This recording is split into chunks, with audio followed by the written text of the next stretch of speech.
Hello mga kamami, welcome back to our YouTube channel. So for today's video, ang gagawin natin is gagawa tayo ng grass clipping tea fertilizer. So ang gagawin nating grass clipping tea fertilizer ay malunggay. Kasi sobrang marami ng dahon yung puno ng malunggay ko, kagaya nito. Sobrang dami na, sobrang taas na niya.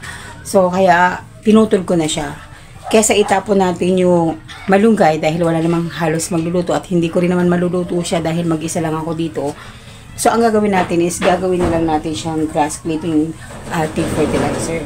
Ayan, sobrang madami siya. Fresh ito mga kamami. Fresh ko tong kinuha sa puno, pinutol ko yung puno niya. So ano nga ba mga kamami yung benefits ng malunggay sa kanyang kapwa halaman? Kasi 'di ba, ang halaman kailangan ay magkaroon din ng vitamins sa kapwa niya halaman, or nabubuhay din siya sa kapwa niya halaman. So ang malunggay mga kamami ay sobrang mayaman sa vitamins and minerals. Ang scientific name ng malunggay ay moringa. Ayan, so yun ang scientific name na. Ano yung benefits nito sa kanyang halaman? Ang malunggay mga kamami ay merong or nagtataglay ng vitamin C. Yan.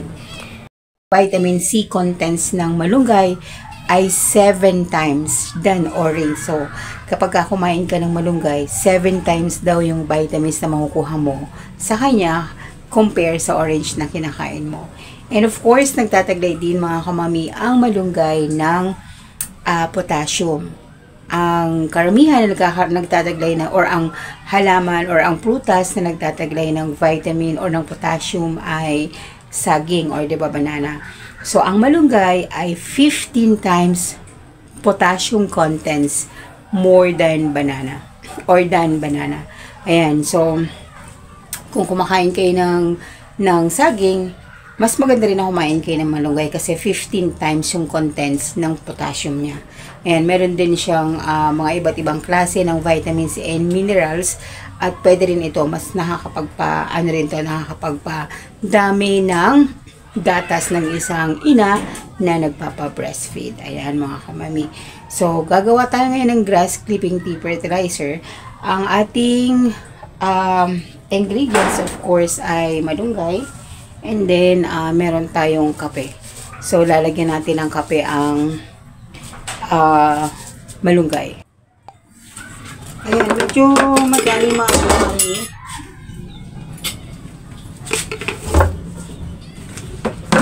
Medyo madami mga kamami yung kape na, ay yung ano natin. Medyo madami yung malunggay natin. Kasi isang puno to. Hindi ko naman siya pwedeng itapon. So, ang gagawin natin dito is, lalagyan lang natin siya ng water. Tapos, lalagyan natin ito ng water na malunggay. Kasi magsasubside naman to mga kamami.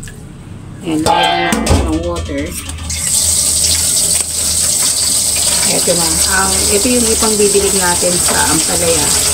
Kasi para mas maging maano yung ampalaya. Para mas umano yung pagkakapagod niya, yung dahon ng mga kulay. So, lagyan natin ng water.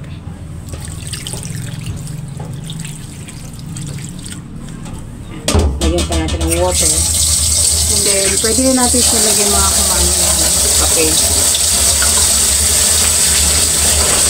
Kahit mga 2 kutsara ng kape na lagyan natin dito.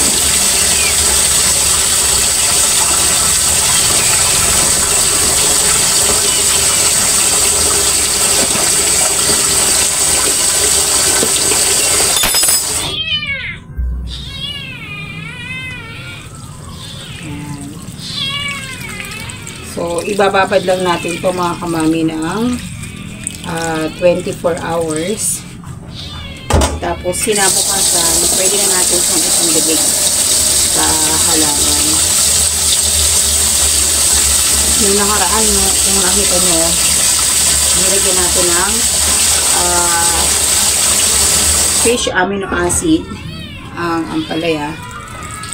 Kaya nakita nyo, halos namumulaklak na siya ng gusto. Ayan, konti pa mga kamami.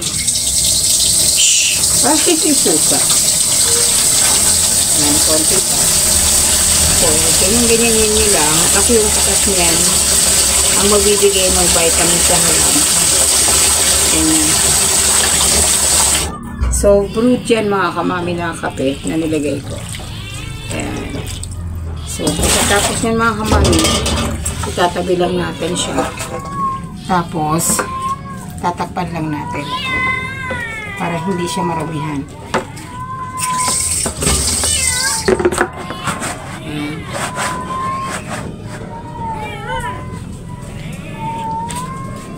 So, tapos na tayo mga kamaming gumawa ng grass clipping tea fertilizer. Maraming salamat sa inyong patuloy na panonood. At naway nagustuhan nyo ang aking video today. Ngayon, kung halimbawa po, ngayon mga kamami, kung ito po ay inyong nagustuhan, please don't forget to subscribe to our YouTube channel, Mommy Andy. At patuloy nyo pong supportahan ang aming channel. Maraming salamat po and God bless you all. Lumipas na ang 24 hours mga kamami, kaya iha-harvest na natin ang grass clipping tea fertilizer na ginawa ko. At ang ginamit ko lang dyan ay ang dahon ng malunggay. Ayan, kung makikita nyo mga kamami, kinuha ko yung pinaka-water na pinagbabara ng malunggay para ipandilig sa ating ampalaya. Dahil ang grass clipping tea fertilizer mga kamami ay meron yan or nagtataglay yan ng 4% nitrogen at ito ay mayaman din sa potassium. Malaki ang contribution na nagagawa ng grass clipping tea fertilizer, especially kapag nasa 4 to 6 weeks pa lang ang ating tinatanim na halaman or mga 1.5 month na, kasi natutulungan ito na maging maayos ang ugat ng ating mga tinanim na halaman at bukod doon, ito po ay tumutulong rin para magkaroon or mamulaklak ang mga tinanim nating halaman in their early growth stage. Ayan.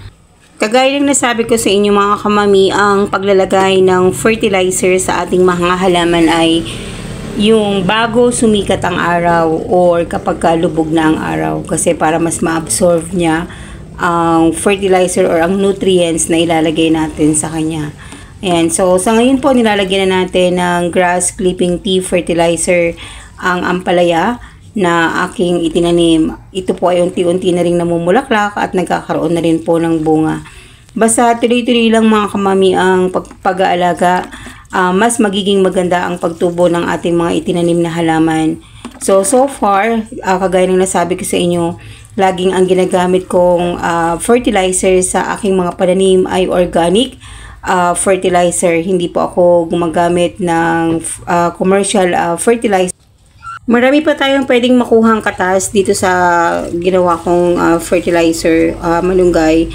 So, ang gagawin natin, magre-replace lang tayo ng isang timbang water dyan para ma-absorb niya uli yung nutrients. And then, pwede pa rin natin naman siyang gamitin sa ibang halaman na aking itinanim. Ang ano lang nito mga kamami, pagka ganitong gumagawa tayo ng grass clipping tea fertilizer, hindi maiiwasan na meron siyang amoy. So, mas maganda na after nalagyan natin siya ng water is takpan din natin siya. And as much as possible, wag natin siyang ilalagay sa sikat ng araw kasi nakakabawas din yun sa nutrients na pwede niyang ibigay sa ating halaman. Ayan mga kamami, naway may natutunan kayo sa aking video, and paki-hit lang po ang like and subscribe, and hit nyo na rin po ang notification para mas updated po kayo sa aking video. Thank you so much po and God bless you all.